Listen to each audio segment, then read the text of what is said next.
इस वर्ष के बजट में एक और बड़ी खूबी है। जैसे कॉलोनियल काल, औपनिवेशिक काल से मुक्ति दिलाने के लिए अटल जी की सरकार को आना पड़ा था। आपको मालूम है ना, अटल जी की सरकार से पहले बजट शाम को 5 बजे पेश किया जाता था। क्यों? क्योंकि उस समय उनके 11 बज जाते थे कि उन लोगों को हमारा बजट देखना होता था। हम आजादी के बाद से वो क्यों चलता रहा मालूम नहीं। अटल जी की सरकार बनी तो इस पे ध्यान देके उसे बदला गया और 28 मार्च को बदलकर अपनी जरूरतों के हिसाब से इंप्लीमेंटेशन 2 महीने पहले आए मोदी जी ने किया। उसी तरीके का एक और बहुत इंपॉर्टेंट लैंडमार्क हुआ है। इस बार के बजट का एड्रेस बदल गया है। इस बार का बजट राजपथ से नहीं कर्तव्य पथ से हुआ है और साथ ही साथ स्वतंत्र भारत के इतिहास में पहली बार कर्तव्य भवन में बजट बना है। यह बजट की खूबी यह है, अटल जी ने औपनिवेशिक काल से मुक्ति दिलाई, मोदी जी ने 11 साल पहले इसको 28 फरवरी से 1 फरवरी करके देश को एक सर्कल से मुक्ति दिलाई और अब फिर एक औपनिवेशिक काल से मुक्ति मिली है जब यह कर्तव्य भवन से पहला बजट इस देश का प्रस्तुत किया गया है। और प्रधानमंत्री जी ने कल राज्यसभा में आईना भी दिखाया। आप सबने देखा कैसे प्रधानमंत्री जी ने पिछली सरकार की, दिल्ली की सरकार की सारी बातें खोल के रख दी। शराब के नशे में डूब चुकी थी पिछली सरकार और ईमानदारी का सर्टिफिकेट बांटने वाले लोग शीश महल में थे, ऐसी टिप्पणी कल राज्यसभा में आई। और प्रधानमंत्री जी ने राज्यसभा में कल यह भी कहा कि 2014 में जब हमारी सरकार बनी थी तब फ्रेजाइल 5 में थी इकोनॉमी और आजादी के समय विश्व की 6ठी बड़ी इकोनॉमी था भारत। और इन 75 सालों में 2014 आते आते फ्रेजाइल 5 में पहुंचाने वाले लोग आज इस देश में बड़ी बड़ी बातें करते हैं। उनका काम ही यह है। मैं आज देख रहा था, आपको हैरानी होगी, उनका काम यह है लगातार एक ही रटा हुआ बयान पढ़ते रहते हैं। आज मैंने जब यह बात आपसे कहने के लिए कहा तो मुझे लगा इसका जस्टिफिकेशन क्या है। तो मैंने कहा जरा देखो अरविंद केजरीवाल जी हर बजट पे क्या बोलते हैं। 2016 में middle class cheated, farmers deprived, government not enthused. फिर 2018 में कहते हैं budget disappointing, Delhi citizens treated as second class citizens. फिर बोला step motherly treatment to people of Delhi. हर साल एक ही बात। 2020 में step motherly treatment to the people of Delhi. फिर 2021 में it will increase inflation, disappointing. 2022 में डिसअपॉइंटिंग। 2023 में स्टेप मदरली ट्रीटमेंट। फिर याद आ गया पुराना स्टेटमेंट, चौथी बार आ गया ये स्टेप मदर। हर बार विपक्ष एक ही बात बोलता है। और 25 में बोला कि मेरी अपेक्षाओं के अनुरूप नहीं है, ये महंगाई। एक ही बात। सरकार के किसी भी काम को बजट में या सरकार के किसी भी एफर्ट के संदर्भ में कोई पॉजिटिव टिप्पणी ना करना, किसी ने इस बात को बताया नहीं प्रधानमंत्री जी से पहले। लोग बार बार आते हैं, कभी डॉलर का रेट लेके, कभी किसी का, कोई नहीं बताता है कि आजादी के समय देश विश्व की 6ठी बड़ी इकोनॉमी थे, हम फ्रेजाइल 5 में क्यों पहुंच गए। और वहां से निकाल कर लाने का काम प्रधानमंत्री जी ने किया है। और उसमें जिस प्रकार का आपदा में अवसर आदरणीय प्रधानमंत्री जी ने देखा है, आज विश्व में इकोनॉमी केवल एक देश के हिसाब से नहीं चल सकती है। पूरे विश्व में किस प्रकार का घटनाक्रम चल रहा है उसको देखना चाहिए।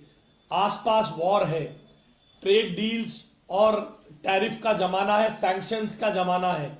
उसमें आपदा में अवसर ढूंढना।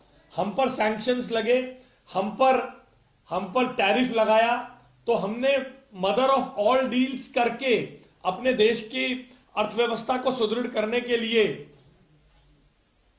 27 देशों के साथ एक टेबल पर बैठकर यूरोपीय यूनियन के साथ हमने मदर ऑफ ऑल डील्स करा है।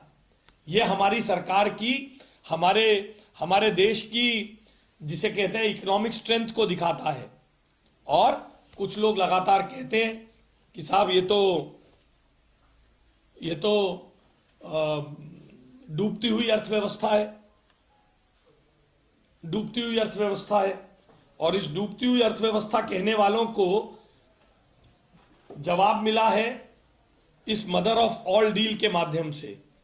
इस मदर ऑफ ऑल डील ने यह बता दिया है, अगर हम डूबती हुई अर्थव्यवस्था है तो 27 देशों ने हमारे साथ बैठकर ये डील क्यों की है। और ऐसे अनेक विषय हैं, मैं इसको बहुत लंबा ना करते हुए आपके सामने कुछ बातें कहना चाहता हूं जो इस बजट में दिल्ली के लिए और देश के लिए सबसे बड़ी महत्वपूर्ण बातें हैं।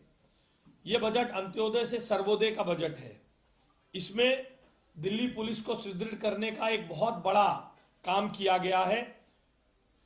12,846 करोड़ रुपए का आवंटन दिल्ली पुलिस को दिया गया है, जिसमें 986 करोड़ रुपए का आवंटन जो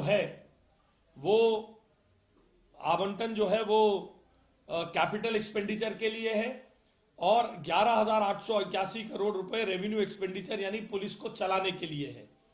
इसी के साथ साथ इसी के माध्यम से स्मार्ट ट्रैफिक में एआई आधारित smart magic traffic management system का क्रियान्वयन, फेस रिकॉग्निशन तकनीक से पूरे शहर को सीसीटीवी नेटवर्क से खड़ा करना, पुलिस बलों में बेहतर समन्वय और बेहतर कम्युनिकेशन के लिए इस बजट में प्रावधान किया गया है, जिसके लिए मैं प्रधानमंत्री जी को दिल्ली की जनता की ओर से हार्दिक धन्यवाद देता हूं। उसी तरीके से केंद्र सरकार ने औद्योगिक एवं लॉजिस्टिक कॉरिडोर, इंडस्ट्रियल एवं लॉजिस्टिक कॉरिडोर के पास 5 यूनिवर्सिटी टाउनशिप बनाने की बात की है। और दिल्ली की सरकार पहले से ही नरेला एजुकेशन सिटी बनाने में के लिए हमने आप लोगों को बताया 160 एकड़ जमीन दिल्ली की सरकार ने एक्वायर की है। तो अब इसके आधार पर इस बजट के आधार पर हमारी नरेला एजुकेशन सिटी को एजुकेशन और लॉजिस्टिक हब के रूप में विकसित करने का हमारा रास्ता खुल गया है। अब दिल्ली का जो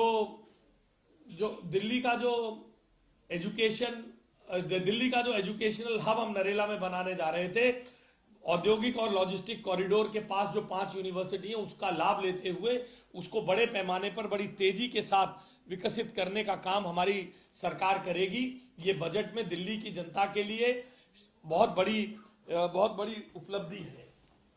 और इसी के साथ साथ नारी शक्ति के लिए इस बजट में वुमेन लेड एम्पावरमेंट करने के लिए 5.01 लाख करोड़ रुपए का बजट, यानी बजट का कुल 9.37% को नारी शक्ति को आगे बढ़ाने के लिए दिया गया है।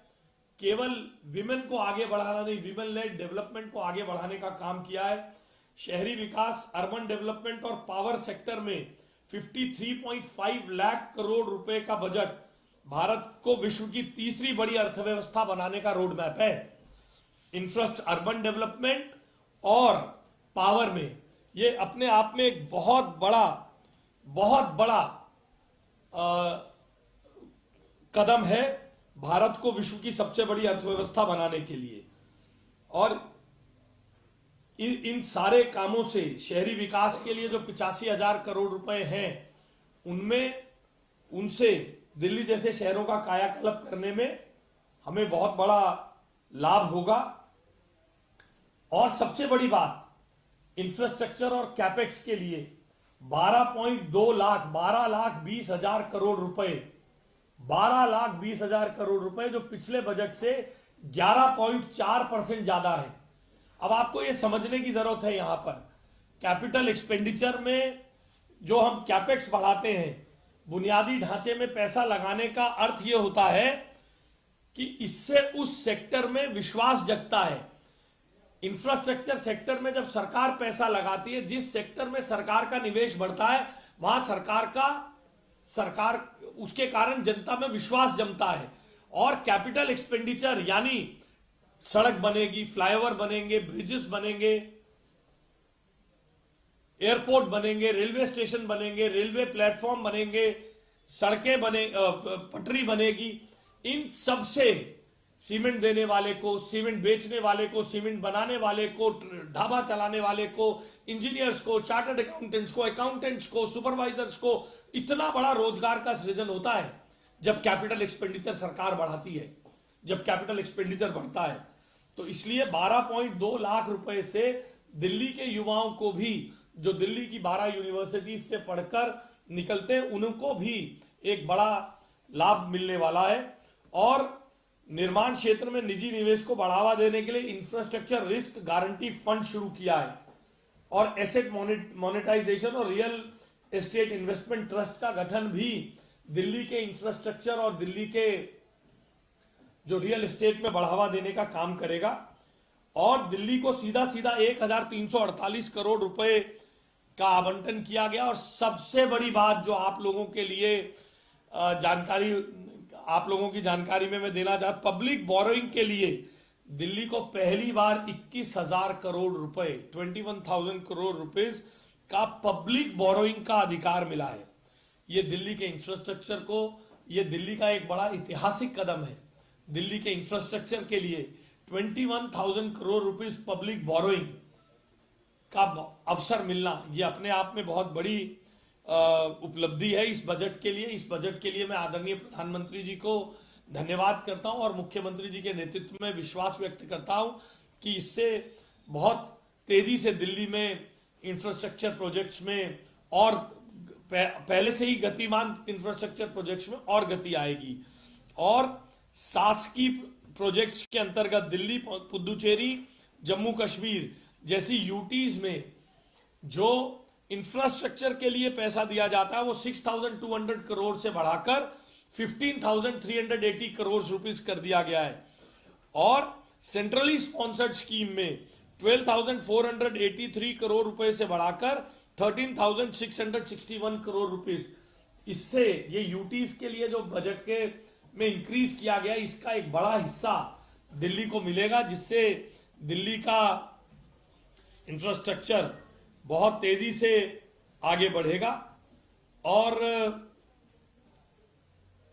महुआ यानी शहरी विकास मंत्रालय के आवास, शहरी और आवास मंत्रालय में 85,000 करोड़ रुपए के बजट प्रावधान में से 18,625 करोड़ रुपए पीएमएवाई अर्बन 2.0 के लिए दिए गए हैं, जिससे दिल्ली के मध्य वर्ग का सपना पूरा होगा। दिल्ली के जो और रुके हुए जो स्लम रीडेवलपमेंट के काम है, उनमें भी दिल्ली को लाभ मिलेगा। 18,625 करोड़ रुपीस पीएमएवाई में खर्च हुए हैं, जिसमें दिल्ली जितना प्रोएक्टिव होकर आगे काम करेगी उसमें दिल्ली को उसका लाभ मिलेगा। और स्ट्रीट वेंडर्स के सम्मान के लिए पीएम स्वनिधि योजना में 57% की भारी वृद्धि की है, 900 करोड़ रुपए कर दिया गया है। और अब सबसे बड़ी खुशखबरी मैं आप लोगों को देना चाहता हूं कि पब्लिक ट्रांसपोर्ट सिस्टम को मजबूत करने का काम इस बजट में इतने बड़े पैमाने पर किया गया है। ये एक डिसाइसिव स्टेप है टू कंट्रोल पॉल्यूशन। मगर ये बात उन लोगों को समझ नहीं आएगी जिनका मैंने आपको दिखाया, हर साल एक स्टेटमेंट देते हैं। देखिए,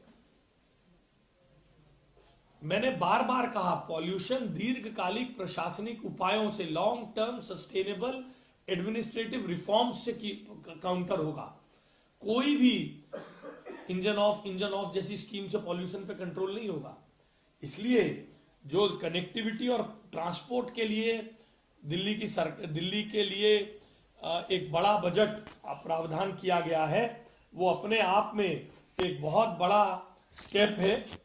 शासकीय योजना और दिल्ली मेट्रो के 4th फेज के विस्तार के लिए 6,275 करोड़ रुपए से बढ़ाकर 15,380 करोड़ रुपए किया गया है। जो दिल्ली, ये प्रोजेक्ट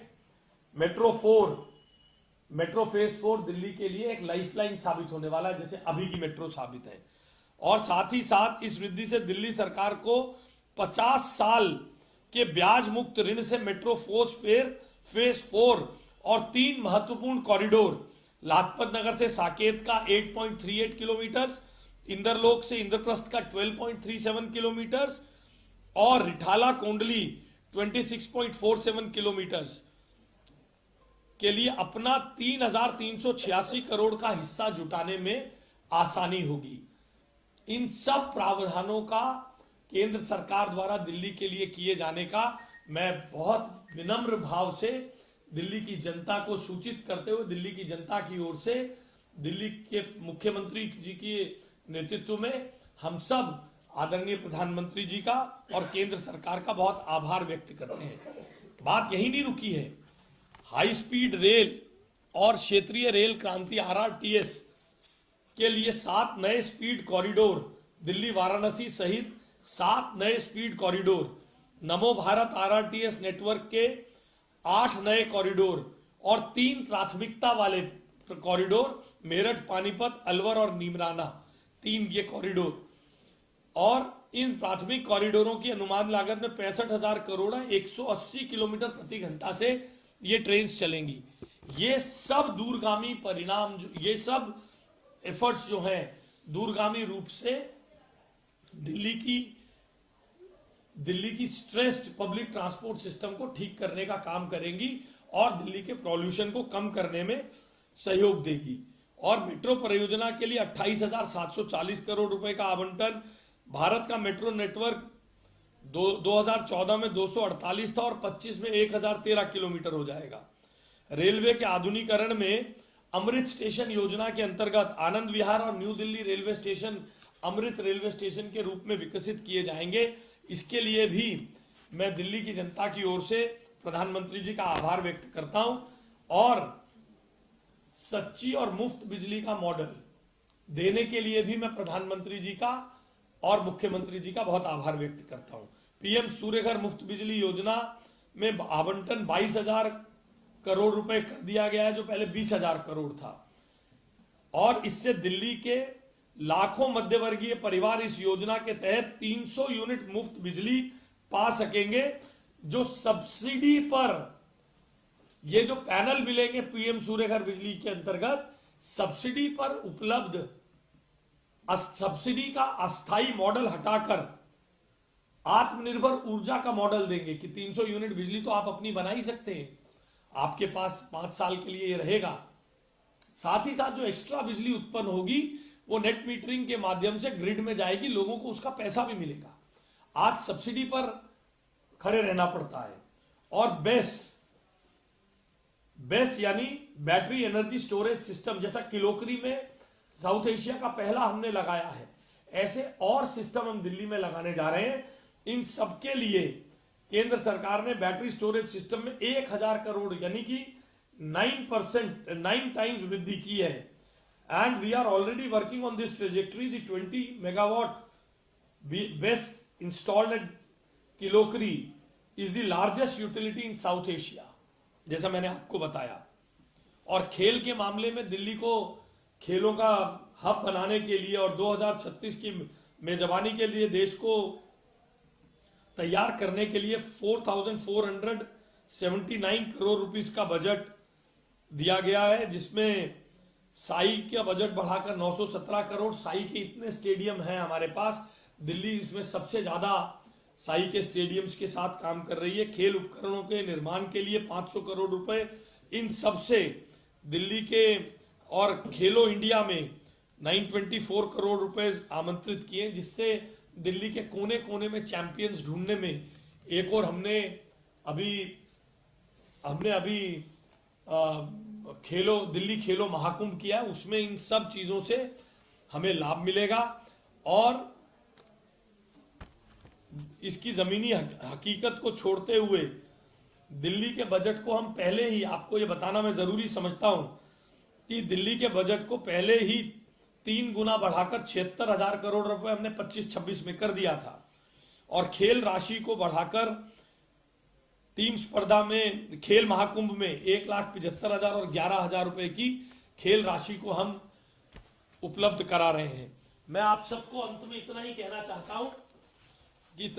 चाहता हूं कि जो लोग भारत की इकोनॉमी को मृत इकोनॉमी कहते हैं, भारत की इकोनॉमी को विदेश की धरती पर जाकर डेड इकोनॉमी कहते हैं। मैं उनको ये बताना चाहता हूं कि 7% की विकास दर वाली अर्थव्यवस्था मृत नहीं होती है। A economy which is growing at the rate of 7% is not a dead economy. An economy with a $701.4 billion record foreign exchange reserves is not a dead economy. $701.4 billion की मुद्रा, विदेशी मुद्रा भंडार जिस देश के पास हो वो डेड इकोनॉमी नहीं होती है। और 1.7% की हिस्टोरिकल लोएस्ट इन्फ्लेशन रेट, यानी 1.7 की दर की सबसे न्यूनतम महंगाई दर पर जो देश काम कर रहा हो वो इकोनॉमी मृत इकोनॉमी नहीं होती है। इस सरकार ने इस बजट में लोक लुभावन नारों से बचने का काम किया है। 5 राज्यों के चुनाव हैं इस वर्ष और अगले वर्ष फिर 5 राज्यों के चुनाव हैं। लोग अनुमान लगा रहे थे कि उन राज्यों में ज्यादा आवंटन दिया जाएगा, उन राज्यों में ज्यादा पैसा खर्च किया जाएगा, मगर सरकार ने कोविड ईरा में जब हमारे विपक्षी नेता नोट छापो नोट छापो नोट छापो नोट छापो, लोगों में नोट बांट दो रिजर्व बैंक में, आप सबको याद है ना वो स्टेटमेंट्स, उस समय नरेंद्र मोदी जी ने फिस्कल प्रूडेंस और फिस्कल डिसिप्लिन का परिचय दिया था। और आज भी सरकार ने अर्थव्यवस्था में स्थायित्व, stability in economy, fiscal prudence यानी अर्थव्यवस्था में डिसिप्लिन, सतत विकास, सस्टेनेबल डेवलपमेंट और महंगाई कम करने के इन 4 लक्ष्यों के साथ 2047 की नींव रखने का बजट पेश किया है। सरकार ने फ्री डोल्स से अलग हटते हुए 5 राज्यों के चुनाव से, हमारी सरकार भी चाहती तो बजट में 5 राज्यों के लिए बहुत घोषणाएं कर सकती थी। अगले साल आने वाले राज्यों के लिए 10 राज्यों के चुनाव हैं, मगर राष्ट्र प्रथम की नीति पर चलते हुए नरेंद्र मोदी जी ने अर्थव्यवस्था में स्थायित्व, फिस्कल डिसिप्लिन, प्रूडेंस, सतत विकास और महंगाई को कम करने के लिए ये 2047 का बजट बनाया, जिसमें दिल्ली जैसे एक बड़े महानगर के लिए बहुत सारी चीजें उपलब्ध हैं। मैं इस मंच से एक शानदार बजट के लिए, देश हित के बजट के लिए, फिस्कल प्रूडेंस अपनाते हुए और फ्रीबीज से अलग हटते हुए, चुनावों से, चुनावी घोषणाओं से बजट को अलग करने की दृढ़ राजनीतिक इच्छा शक्ति दिखाने के लिए आदरणीय प्रधानमंत्री जी को बहुत बहुत बधाई, धन्यवाद देता हूं। बहुत बहुत धन्यवाद आप सभी का।